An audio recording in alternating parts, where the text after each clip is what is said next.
मैं नवीन कुमार, व्याख्याता इतिहास, मोता महाविद्यालय राजगढ़। हम अपने पहले के 5 जो वीडियो आए हैं उनमें हम मध्यकालीन भारतीय इतिहास के स्रोतों के ऊपर वो चर्चा कर रहे थे। पहले जो 5 पार्ट आए हैं उन 5 पार्टों में हम सल्तनतकालीन इतिहास के स्रोतों और मुगलकालीन इतिहास के स्रोतों के ऊपर चर्चा कर चुके हैं। मुगलकालीन इतिहास के स्रोतों को हमने 2 भागों में बांटा था, समकालीन फारसी ग्रंथ और दूसरा था विदेशी यात्रियों के वृत्तांत। विदेशी यात्रियों के वृत्तांत के अंतर्गत हम उन विदेशी लेखकों का उल्लेख कर रहे थे या विदेशी लेखकों की चर्चा कर रहे थे जो विभिन्न मुगल सम्राटों के शासनकाल में भारत आए। यहाँ पर उन्होंने, चाहे वो व्यापारिक उद्देश्य से आए हों या किसी अन्य उद्देश्य से आए हों, यहाँ पर उन्होंने विभिन्न मुगल सम्राटों के समय में जो कुछ देखा, चाहे वो आर्थिक स्थिति से संबंधित हो, चाहे सामाजिक हो, चाहे राजनीतिक हो, उसके बारे में उन्होंने अपने देश लौटकर और जो अपने यात्रा वृत्तांत लिखे, उन यात्रा वृत्तांतों से हमें समकालीन मुगल इतिहास की जानकारी प्राप्त होती है। हम इन विदेशी यात्रियों में 3 प्रमुख विदेशी यात्री है वो पढ़ चुके थे, जिनमें sir William Hawkins, Thomas Roe आदि प्रमुख थे।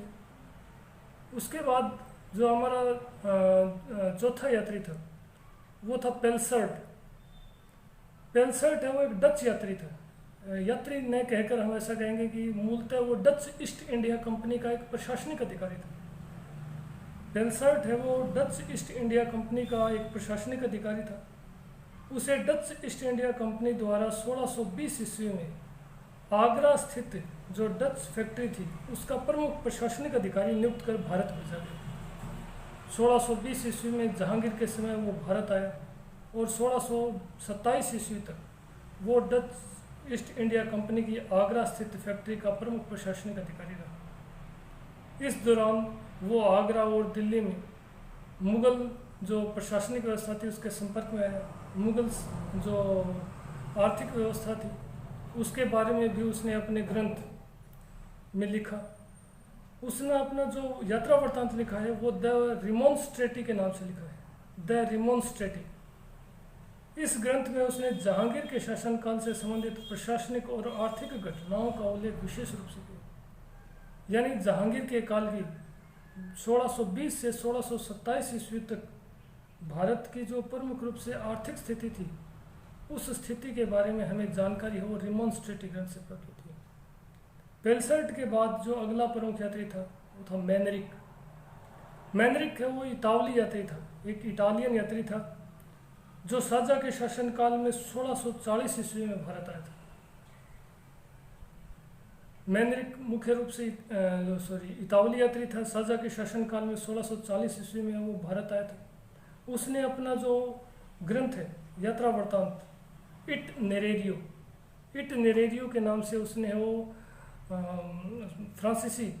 इतावली भाषा में अपना ग्रंथ लिखा था, इट नेरेरियो। इस ग्रंथ में उसने शाहजहाँ के शासनकाल की वो अत्यधिक प्रशंसा की है। विशेष रूप से उसने शाहजहाँ के शासनकाल को आर्थिक समृद्धि का काल कहा है। साथ ही जो मैनरिक था वो मुगल राज दरबार के वैभव से बहुत ज़्यादा प्रभावित हुआ था। यही कारण है कि उसने मुगल राज दरबार और मुगल जो प्रशासनिक अधिकारी थे उनके वैभव से एक प्रकार से अत्यधिक प्रभावित होने के कारण अपने ग्रंथ इट नेरेरियो में इसका विस्तृत वर्णन किया। साथ ही उसके ग्रंथ इट नेरेरियो से पता चलता है कि जो ताजमहल है उस ताजमहल का वास्तुकार जो डिज़ाइनकार था, जो डिजाइन करता था, वो एक इतावली व्यक्ति था। इस ग्रंथ से पता चलता है कि ताजमहल का जो वास्तुकार है वो इटालियन जेरेनियो वेरेनियो था। मैनरिक के बाद अगला जो प्रमुख यात्री था वो फ्रांसीसी यात्री जो 1640 ईस्वी में ही भारत आया था, टेवर्नियर है वो एक फ्रांसीसी यात्री था जो 1640 ईस्वी में ही शाहजहाँ के समय है वो भारत आया था। पेशे से है वो जौहरी था। टेवर्नियर पेशे से जौहरी था, हीरे जवाहरात का व्यापार करता था। चूंकि जब जो शाहजहाँ था उसका समकालीन मुगल सम्राट वो हीरे जवाहरात का एक प्रकार से अत्यधिक शौकीन व्यक्ति था। हीरे जवाहरात के विषय में उसे बहुत अधिक जानकारी थी, और इसी हीरे जवाहरात के वो व्यवसाय के सिलसिले में टेवर्नियर है वो शाहजहाँ के संपर्क में आए, और संपर्क में आने के पश्चात उससे शाहजहाँ से, मुगल सम्राट से टेवर्नियर की घनिष्ठ मित्रता स्थापित हुई। उसने अपना ग्रंथ जो टेवर्नियर है, उसने अपना ग्रंथ है वो फ्रेंच भाषा में ट्रेवल्स इन इंडिया के नाम से लिखा। इस ट्रेवल्स इन इंडिया में शाहजहाँ के शासनकाल की जो आर्थिक स्थिति है उसके बारे में हमें विस्तार पूर्वक जानकारी प्राप्त होती है। या ऐसा कह सकते हैं कि 17वीं शताब्दी के जो भारत था उसकी आर्थिक स्थिति के बारे में हमें इस ग्रंथ से बहुत ही महत्वपूर्ण जानकारी प्राप्त होती है। टेवर्नियर के बाद जो अगला जो फ्रांसीसी यात्री आया, जो मुगल सम्राट शाहजहाँ के शासनकाल में आया था, बहुत प्रसिद्ध है, बर्नियर। बर्नियर भी मुख्य रूप से फ्रेंच यात्री था, जो 1658 ईस्वी में भारत आया था। देखिए, उस समय शाहजहाँ के पुत्रों के मध्य उत्तराधिकार युद्ध चल रहा था। शाहजहाँ के जो 4 पुत्र थे उनके मध्य उत्तराधिकार युद्ध प्रारंभ हो चुका था। 1658 ईस्वी में यह भारत आया। 1670 ईस्वी तक टेवर्नियर भारत में रहा था। बर्नियर है वो 1670 ईस्वी तक भारत में रहा था। बर्नियर है वो पेशे से चिकित्सक था, और दारा शिको जो कि शाहजहाँ का सबसे बड़ा पुत्र था, उसकी पत्नी का चिकित्सक भी रह चुका था। कुछ समय के लिए उसका चिकित्सक रह चुका था, और इसी दौरान वह मुगल सम्राट शाहजहाँ और उसके पुत्र दारा शिको के संपर्क में है। वो दारा शिको का है वो एक प्रकार से समर्थक, बर्नियर है वो दारा शिको का समर्थक था। उसने अपना जो बर्नियर है उसने अपना ग्रंथ लिखा था travels in the Mughal empire. French भाषा में उसका एक ग्रंथ लिखा गया है। फ्रेंच भाषा में बर्नियर ने ग्रंथ लिखा ट्रेवल्स इन मुगल एम्पायर। इस ग्रंथ में उसने शाहजहाँ के पुत्रों के मध्य लड़े गए उत्तराधिकार युद्धों का विस्तृत वर्णन तो किया ही किया है, साथ ही साथ उसने शाहजहाँ के शासनकाल में जो विदेशी व्यापार था उस विदेशी व्यापार के बारे में भी उसने विस्तृत रूप से लिखा है। उसने लिखा है कि शाहजहाँ के शासनकाल में विदेशी व्यापार, जो भारत का जो विदेशी व्यापार है वो अत्यधिक उन्नत था। बर्नियर के बाद मुगल काल में आने वाला जो प्रमुख यात्री था मनुची, इसके बारे में भी क्वेश्चन पूछे जाते हैं। मनुची भी शाहजहाँ के शासनकाल में 1653 ईस्वी में भारत आया था। 1653 ईस्वी में भारत आया और भारत में स्थायी रूप से बस गया। इसकी मृत्यु भी भारत में हुई 1717 ईस्वी में। मनुची जो कि इतावली था, इसकी मृत्यु 1717 ईस्वी में भारत में हुई।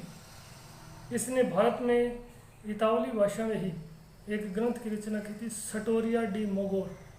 सटोरिया डी मोगोर नामक ग्रंथ में इसने अपना जो वृत्तांत है वो लिखा है। मनुची है वो दारा शिको के संपर्क में आया था। दारा शिको का प्रबल समर्थक था, औरंगजेब का कट्टर आलोचक था। वो उत्तराधिकार युद्धों के दौरान शाहजहाँ के पुत्र दारा शिको की ओर से तोपची के रूप में भी काम कर चुका था। इसी कारण उसने अपने इस ग्रंथ में शाहजहाँ के पुत्रों के मध्य लड़े गए उत्तराधिकार युद्धों का वर्णन करने के साथ साथ दारा शिको की पराजय के जो प्रमुख कारण थे उन प्रमुख कारणों का विस्तृत उल्लेख मनुची ने किया है। साथ ही उसने दारा शिको के पराजित हो जाने के पश्चात उसे औरंगजेब द्वारा बंदी बनाए जाने और उसके साथ अमानुषिक अत्याचार किए जाने का जो वर्णन है वो भी हमें मनुची के ग्रंथ से ही प्राप्त होता है। उसके बाद कुछ एक दो यात्री जो हमारे पीछे रह गए थे, जिनमें टॉमस रो और विलियम हॉकिंस जो हमने पढ़े थे, उनके साथ भी कुछ ब्रिटिश यात्री आए थे। उन्होंने भी अपना वर्णन लिखा। 1615 ईस्वी में जब टॉमस रो भारत आया था, जिसके बारे में हम पढ़ चुके हैं, टॉमस रो के साथ एडवर्ड टेरी नामक एक ब्रिटिश यात्री भी आया था। एडवर्ड टेरी 1615 ईस्वी में टॉमस रो के साथ ही भारत आया था। उसने भी वापस लौटकर अपना एक वो ग्रंथ लिखा था जो कि इंग्लिश भाषा में लिखा गया है। इस ग्रंथ का नाम है early travels in India. Early travels in India, इस ग्रंथ में उसने जहांगीरकालीन आर्थिक और प्रशासनिक स्थिति के बारे में विस्तार पूर्वक लिखा है। यानी ज़्यादा विस्तार है वो आर्थिक और प्रशासनिक घटनाओं को दिया गया है। 1608 ईस्वी में जब विलियम हॉकिंस भारत आया था जहांगीर के शासनकाल में, तब उसके साथ भी एक ब्रिटिश यात्री है, वो ईस्ट इंडिया कंपनी के प्रतिनिधि के रूप में, उसके साथ भी एक व्यक्ति आया था जिसका नाम था विलियम फिंच। विलियम फिंच 1608 ईस्वी में विलियम हॉकिंस के साथ है वो भारत आया था। उसने भी वापस लौटकर अपना जो यात्रा वृत्तांत है वो अंग्रेजी भाषा में लॉर्ड्स जनरल के नाम से लिखा था, यानी इसके ग्रंथ का नाम है लॉर्ड्स जनरल। अभी हाल ही में जो अयोध्या का जो राम मंदिर निर्माण है उसमें भी इस विलियम फिंच के ग्रंथ के आधार पर है वो सुप्रीम कोर्ट में इसको एक रेफरेंस के रूप में प्रस्तुत किया गया है। बाबरी मस्जिद और जो राम मंदिर से संबंधित जो एविडेंस प्रस्तुत किए गए थे उसमें इस विलियम फिंच के ग्रंथ लॉर्ड्स जनरल को भी प्रस्तुत किया गया है। आपको ध्यान रखना है, ये अभी करंट टॉपिक का विषय भी।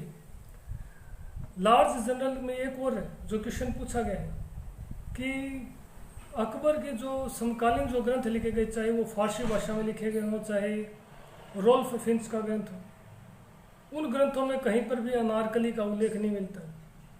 इस विलियम फिंच के ग्रंथ लॉर्ड्स जनरल में हमें अनारकली का उल्लेख पहली बार मिलता है। ये क्वेश्चन है वो नेट में एक बार पूछा जा चुका है कि ऐसा कौन सा ग्रंथ है जिसमें अनारकली का उल्लेख मिलता है, तो यही विलियम फिंच है। इसका ग्रंथ है वो इन दो कारणों से प्रसिद्ध है। एक तो हाल ही जो राम मंदिर निर्माण हो रहा है उसमें एविडेंस के रूप में इसको प्रस्तुत किया गया था। दूसरा, इसी ग्रंथ में हमें पहली बार अनारकली का उल्लेख मिलता है जो कि अकबर के पुत्र सलीम यानी जहांगीर की वो एक प्रेयसी थी। तो ये हमारे मुगल कालीन जो इतिहास के स्रोत हैं वो यहाँ पर समाप्त होते हैं। तो हमारा जो पहला क्वेश्चन था, मध्यकालीन भारतीय इतिहास के स्रोत। मध्यकाल मतलब अगर हम यूनिवर्सिटी महाराजा गंगा सिंह विश्वविद्यालय के सिलेबस के अकॉर्डिंग देखें तो हमारा ये जो पेपर है द्वितीय वर्ष का मध्यकालीन भारतीय इतिहास के स्रोत, इसमें 1206 से लेकर 1740 ईस्वी तक का इतिहास हमें अध्ययन करना है। मध्यकाल यानी 1206 से लेकर 1740 ईस्वी तक का जो इतिहास लिखा गया वो किन किन स्रोतों के आधार पर लिखा गया, उन्हीं स्रोतों के बारे में हमने वो इस पूरे वीडियो में चर्चा की। चूँकि हम प्रथम वर्ष में अध्ययन करके आए हैं कि इतिहास के स्रोतों को हम मोटे तौर पर 3 श्रेणियों में विभाजित करते हैं: पुरातात्विक स्रोत, साहित्यिक स्रोत, विदेशी यात्रियों के विवरण। जहाँ प्राचीन भारत के परिप्रेक्ष्य में पुरातात्विक स्रोत है वो अत्यधिक प्रामाणिक और महत्वपूर्ण सिद्ध होते हैं, वहीं मध्यकाल में साहित्यिक स्रोतों को ज़्यादा महत्व दिया गया। इसका कारण है क्योंकि प्राचीन काल में जब भाषा और लिपि का विकास नहीं हुआ था तो साहित्यिक स्रोत जो है वो प्रथम शताब्दी से पहले के जो साहित्यिक स्रोत हैं वो बेहद अल्प प्राप्त होते हैं। अधिकांश जानकारी पुरातात्विक स्रोतों से प्राप्त होती है, जबकि मध्यकालीन भारतीय इतिहास में ऐसा नहीं है। लिपि का पूर्ण रूप से भाषा का पूर्ण रूप से विकास हो चुका था। 9वीं शताब्दी के बाद बड़ी संख्या में साहित्य भी लिखा गया। इसी कारण हम जब मध्यकालीन भारतीय इतिहास का अध्ययन करते हैं तो हम पुरातात्विक स्रोतों की तुलना में हम साहित्यिक स्रोतों को ही अधिक महत्व देते हैं। हम केवल उन साहित्यिक स्रोतों का ही अध्ययन करते हैं। साहित्य यानी विभिन्न व्यक्तियों द्वारा जो ग्रंथ लिखे गए, चाहे वो फारसी भाषा में लिखे गए हों, चाहे वो डच में लिखे गए हों, चाहे स्पेनिश में लिखे गए हों, चाहे इटालियन भाषा में लिखे गए हों, जो अभी हमने पढ़े, उन सभी ग्रंथों से हमें 1206 हमने इस मध्यकालीन इतिहास को भी 2 भागों में बांटा था। 1206 से लेकर 1526 ईस्वी तक का जो इतिहास है वो हमने सल्तनत कालीन इतिहास के नाम से पढ़ा है, यानी सल्तनत काल के इतिहासकारों के बारे में पढ़ा था। 1527 से लेकर 1740 ईस्वी तक का जो इतिहास है उसे हम मुगल काल के इतिहास के नाम से पढ़ते हैं।